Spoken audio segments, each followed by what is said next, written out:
അപ്പൊ എന്റെ ഏട്ടന്റെ വീടിന്റെ ഹൗസ് വാമിംഗ് ആണ് 6-ാം തീയതി, ഡിസംബർ 6-നാണ് ഹൗസ് വാമിംഗ്. അപ്പൊ ഞാൻ ഈ വീഡിയോ എടുക്കുന്നത് തലേന്നാണ് കേട്ടോ. അപ്പൊ നമുക്ക് ആ വീടിനെ പറ്റിയുള്ള കാര്യങ്ങളൊക്കെ നോക്കാം. ഒരു ഹോം ടൂർ പോലെ ഞാൻ ചെയ്തിട്ടുണ്ട്. അപ്പൊ നമുക്ക് വീടിനുള്ളിലേക്ക് കയറി നോക്കാം.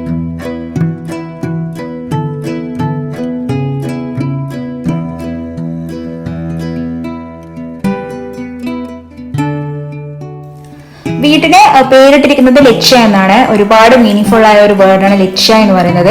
അപ്പൊ നമുക്കിങ്ങനെ അകത്തേക്ക് കയറാം. നമുക്കൊരു ഹോം ടൂർ പോലെ ഞാനിങ്ങനെ ചെയ്തിട്ടുണ്ട്. എത്രത്തോളം സക്സസ് ആവും എനിക്കറിയില്ല, പക്ഷെ ഞാൻ കഴിവതും എന്റെ ഓരോ വ്യൂസും ഓരോ സ്പോട്ടും ഞാനിങ്ങനെ എടുത്തിട്ടുണ്ട്. അപ്പൊ നമുക്ക് ഒന്ന് വീടിനുള്ളിലേക്ക് കയറി നോക്കാം.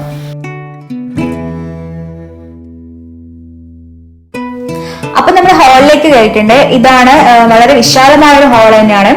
അപ്പോ ഇവിടെ ഒരുപാട് ഇന്റീരിയറും കാര്യങ്ങളൊക്കെ ചെയ്തിട്ടുണ്ട്. ഇവിടെ ഒരു TV വെച്ചിട്ടുണ്ട്. പിന്നെ ഇവിടെയാണ് ഒരു സെറ്റി ഒക്കെ അവര് ഇട്ടിരിക്കുന്നത്. അപ്പോ ഇതാണൊരു ഹാൾ എന്ന് പറയുന്നത്.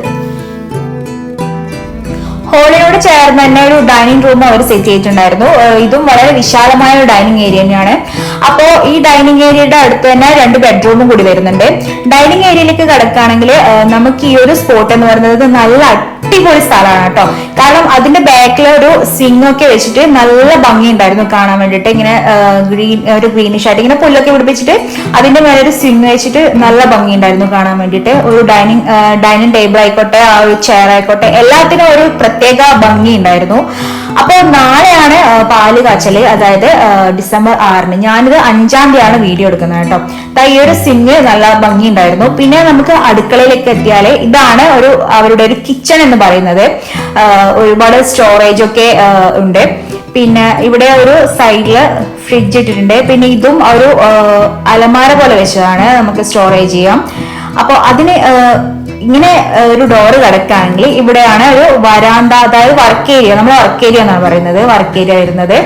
അപ്പൊ വർക്ക് ഏരിയ ഈ ഒരു സൈഡില് അടുപ്പ് വെച്ചിട്ടുണ്ട്, അടുപ്പും പിന്നെ ഒരു വാഷിംഗ് മെഷീൻ. പിന്നെ ഇതൊരു കോമൺ ബാത്റൂമാണ്. കണ്ടില്ല, ഒരു കോമൺ ബാത്റൂമും ഇവിടെ സെറ്റ് ചെയ്തിട്ടുണ്ട്. പിന്നെ ബാക്കില് മിക്റ്റാണ്. പിന്നെ നമുക്ക് ആ ഒരു ഡൈനിങ് ഏരിയ അങ്ങോട്ടേക്ക് കിടക്കുകയാണെങ്കിൽ ഇതൊരു റൂമാണ് കേട്ടോ. ഈ ഒരു റൂമില് വരുന്നത് ഇതൊരു ഡ്രസ്സിങ് ഏരിയ ആയിട്ടാണ് അവർ സെറ്റ് ചെയ്തിരിക്കുന്നത്. ഇവിടെ ഒരു വലിയൊരു മിററൊക്കെ വെച്ചിട്ടുണ്ട്. അപ്പൊ ഇവിടെയാണ് കബോർഡും കാര്യങ്ങളൊക്കെ കിടക്കുന്നത്. അപ്പോ ഇവിടെ ഒരു ഡ്രസ്സിംഗ് ഏരിയ സെറ്റ് ചെയ്തിട്ട് ഇതാ ഇവിടെ ഒരു ബാത്റൂം വരുന്നുണ്ട്. അപ്പൊ ഇതാണ് ബെഡൊക്കെ ഇട്ടിരിക്കുന്നത് ഒരു റൂമിലേക്ക്.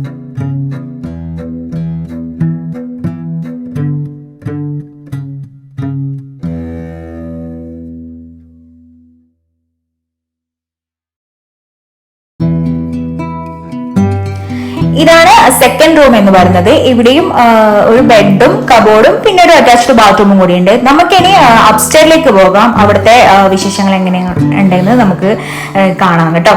അപ്പൊ ഞങ്ങൾ അപ്സ്റ്റേറിലേക്ക് പോവാണ്. അവിടെ ഒരു സ്പെഷ്യൽ ഒരു സംഭവം ഞാൻ കാണിച്ചു തരാം. അതായത് ഇവിടെ ഇങ്ങനെ കയറി പോകുമ്പോൾ ഒരു വലിയൊരു മിറർ വെച്ചിട്ടുണ്ട് കേട്ടോ. ആ ഒരു മിററിന്റെ ഐഡിയ ആരായിരുന്നാലും അടിപൊളിയാണ്, നല്ല ഭംഗിയുണ്ടായിരുന്നു. കാരണം അതിലൂടെ നോക്കിയാൽ നമുക്ക് താഴെയുള്ള, അതായത് മുറ്റവും കാര്യങ്ങളൊക്കെ ഇങ്ങനെ കാണാൻ പറ്റും. നല്ല ഭംഗിയുണ്ട്. നൈറ്റിലാണ് ഈ ഒരു കാഴ്ചകൾ കാണാൻ അടിപൊളിയായിട്ടുള്ളത്. അപ്പൊ ലൈറ്റിംഗ് ഒക്കെ അടിപൊളിയായിരുന്നു, നല്ല ഭംഗിയുണ്ടായിരുന്നു കാണാൻ. നമ്മളിങ്ങനെ സ്റ്റെയർ ഏരിയ ഇവിടെ വരികയാണെങ്കിൽ ഇതൊരു വലിയൊരു ഹോളാണ്. ഹോളിൽ ഒരു സെറ്റ് ഒക്കെ അറേഞ്ച് ചെയ്തിട്ടുണ്ട്. പിന്നെ ഒരു റൂമിലേക്ക് വരും. ആ റൂമിലും ഒരു ബെഡും പിന്നെ കബോർഡും പിന്നെ ഒരു അറ്റാച്ച്ഡ് ബാത്റൂമും കൂടി ഉണ്ട്. ഇനി ഒരു സ്പെഷ്യൽ ഏരിയ ഞാൻ കാണിച്ചു തരാം. അതായത് ഇവരുടെ ബാൽക്കണി എന്ന് പറയുന്നത് നല്ല അടിപൊളിയാണ് കേട്ടോ. താഴെയുള്ള, അതായത് നമ്മളെ ചുറ്റുമുള്ള എല്ലാ സ്പോട്ടും കാണാൻ പറ്റുന്ന ഒരു ഏരിയ ആണ് ഈ ഒരു ബാൽക്കണി എന്ന് പറയുന്നത്. കാണാൻ നല്ല ഭംഗിയുണ്ടായിരുന്നു. ഞാൻ പറഞ്ഞ ഒരു നൈറ്റ് വ്യൂ എന്ന് പറയുന്നത് അടിപൊളിയാണ്. അപ്പൊ ഇതുപോലെ ഇങ്ങനെ കാണാൻ വേണ്ടി പറ്റും. നമ്മുടെ വീടിന്റെ ഭംഗി എന്ന് പറയുന്നത് ശരിക്കും നമ്മൾ ബാൽക്കണിയിൽ നിന്ന് താഴേക്ക് നോക്കുന്നതാണ് വീടിന്റെ ഭംഗി എന്ന് ഞാൻ കേട്ടിട്ടുണ്ട്. അപ്പോ ഇതാണ് ഈ ഒരു വീടിന്റെ ആ ഒരു മുറ്റവും കാര്യങ്ങളൊക്കെ പറയുന്നത്. പിന്നെ നമ്മൾ ഇവിടുന്ന് പുറത്തോട്ട് ഇറങ്ങിയാല് ഈ ഒരു സെറ്റ് ഞാൻ കാണിച്ചില്ലേ, പിന്നെ ഇവിടുത്തെ അതിനടുത്ത് തന്നെ ഒരു ടെറസിന്റെ ഒരു ഭാഗം ഉണ്ടായിരുന്നു. ഇവിടെ പിന്നെ കാര്യമായിട്ടൊന്നുമില്ല. പിന്നെ ലൈറ്റിംഗ് ഒക്കെ നല്ല ഭംഗിയായിരുന്നു കേട്ടോ.